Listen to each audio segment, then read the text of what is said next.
ఇటు కవిత అరెస్టు కోర్టులో హాజరుపరిచిన నేపథ్యంలో కేసీఆర్ నివాసంలో బీఆర్ఎస్ నేతలు సమావేశమయ్యారు. తదుపరి ఎలాంటి నిర్ణయం తీసుకోవాలో చర్చిస్తున్నారు. అప్డేట్స్ మా క్రైమ్ కరెస్పాండెంట్ శశి లైవ్ ద్వారా అందిస్తారు. మరొక వైపు ఇదే అంశానికి సంబంధించిన వివరాలని మా కరెస్పాండెంట్ నరసింహరావు లైవ్ ద్వారా అందిస్తారు. శశి, ఏంటి ప్రస్తుతం బీఆర్ఎస్ నేతలు సమావేశమైనట్లుగా తెలుస్తా ఉంది. ఈ కేసు నేపథ్యంలో ఏంటి వివరాలు, ఎట్లా ఉంది అక్కడ సిచ్యువేషన్?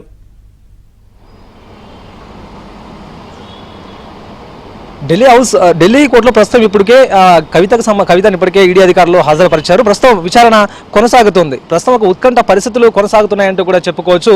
ఎందుకంటే కవితను ఇప్పటికే ధర్మాసనం ముందు హాజరుపరిచిన నేపథ్యంలో ఆమెకు రిమాండ్ విధిస్తారా లేకపోతే బెయిల్ ఇస్తారన్న ఉత్కంఠ ఒకవైపు కొనసాగుతుంటే హైదరాబాద్లో అక్కడక్కడ కొన్ని చోట్ల మాత్రం ఇప్పటికే బీఆర్ఎస్ నేతలు ఆందోళన చేస్తూ ఉన్నారు. ఆ కవితను అక్రమంగా అరెస్ట్ చేశారంటూ కూడా వీరంతా ఆందోళన చేస్తూ ఉన్నారు.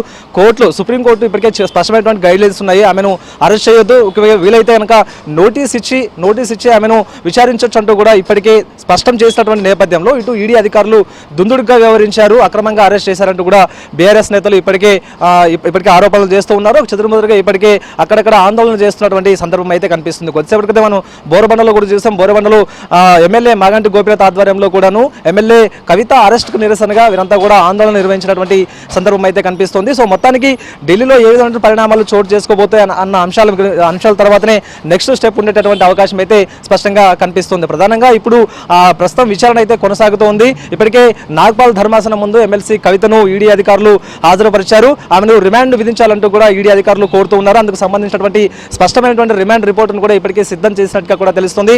అసలు కవితను ఎందుకు రిమాండ్ చేయాలి, కవిత ఈ యొక్క పాలసీలో ఏ విధమైనటువంటి పాత్ర పోషించింది అన్న అంశాల గురించి కూడా ఇప్పటికే రిమాండ్ రిపోర్ట్ను కూడా సిద్ధం చేసినట్టుగా తెలుస్తుంది. కాబట్టి ఆ అంశాలన్నింటి కూడా కోర్టు ముందు నుంచి ఆమెను జ్యుడిషియల్ రిమాండ్కి తరలించాలంటూ కూడా ఈడీ అధికారులు కోరుతూ ఉన్నారు. మరోవైపు ఇప్పటికే సుప్రీంకోర్టులో స్పష్టమైనటువంటి ఉత్తర్వులు ఉన్నాయి. కవితను అరెస్ట్ చేయొద్దంటూ కూడా ఈడీకి ఇప్పటికే స్పష్టమైనటువంటి గైడ్లైన్స్ కూడా ఇచ్చినటువంటి నేపథ్యంలో ఇక కవితను అక్రమంగా అరెస్ట్ చేశారంటూ కూడా ఈడీ తరపున ఇటు ఎమ్మెల్సీ తరపునటువంటి ఎమ్మెల్సీ కవిత తరపున న్యాయవాదులు కూడా వాదించేటువంటి అవకాశం అయితే ఉంది. సో మొత్తానికి కొద్దిసేపట్లో ఒక క్లారిటీ వచ్చేటటువంటి అవకాశం అయితే ఉంది. ఇప్పటికే 14 మంది ఈ కేసులో అరెస్ట్ అయ్యారు. ఇందులో 2 మినహాయించి 12 మంది ఇప్పటికే జైల్లోనే ఉన్నారు. సో వారిచ్చినటువంటి సమాచారం ఆధారంగానే ఈ కేసులో ఎమ్మెల్సీ కవితకు సంబంధించినటువంటి పాత్ర కూడా బయటకు వచ్చింది. ఇప్పటికే ఈడీ అధికారులు సబ్మిట్ చేసినటువంటి చాలా రిపోర్టుల్లో కూడాను ఎమ్మెల్సీ కవిత యొక్క పాత్రను కూడా చాలా స్పష్టంగా వారంతా కూడా ఆ రిపోర్టుల్లో పేర్కొన్నారు. ఇందులో కవిత పాత్ర ఉందంటూ కూడా ముందు నుంచి కూడా వారు చెప్తూ ఉన్నారు. ఇప్పటికే చాలాసార్లు నోటీసులు ఇచ్చి విచారణకు పిలిచినప్పటికీ కూడాను ఎక్కడో కూడా ఎమ్మెల్సీ కవిత విచారణకు హాజరు కాలేదు. మరోవైపు కోర్టు